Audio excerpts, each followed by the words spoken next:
The billionaire Tom Steyer has qualified for Tuesday night's Democratic debate in Charleston, South Carolina, ahead of the state's primary next weekend. The news may concern Joe Biden.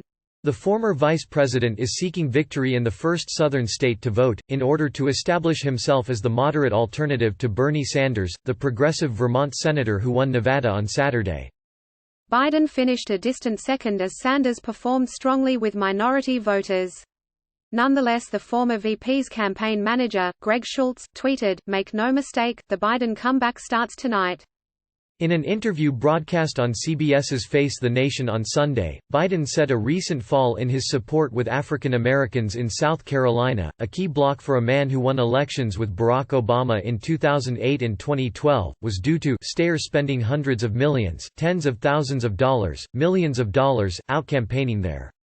And so I think a lot is happening in terms of the amount of money being spent by the billionaires to try to cut into the African American vote. I think that has a lot to do with it. Biden denied that Steyer was melting his firewall and expressed confidence in his chances. Steyer also spent heavily in Nevada but failed to qualify for its debate. On Sunday, with results still coming in, he was in a close contest for fifth place with Amy Klobuchar, a senator from Minnesota. Former South Bend, Indiana, Mayor Pete Buttigieg, whose campaign formally queried the Nevada results after placing third, Massachusetts Senator Elizabeth Warren and former New York Mayor Mike Bloomberg will also debate in South Carolina. Bloomberg, another billionaire, is not competing in South Carolina, focusing instead on Super Tuesday 3 March, when a host of states will vote. The Hawaii Congresswoman Tulsi Gabbard is the only candidate left in the race who has not yet qualified for the South Carolina debate. The deadline for meeting poll-based qualifications set by the Democratic National Committee is Monday. On Twitter, Steyer said he was proud of everything we accomplished in Nevada. "We're only gaining strength as the electorate gets more diverse and more representative of the country." In South Carolina, Steyer has campaigned heavily and focused on issues important to black voters, including support for historically black colleges and universities and reparations for slavery.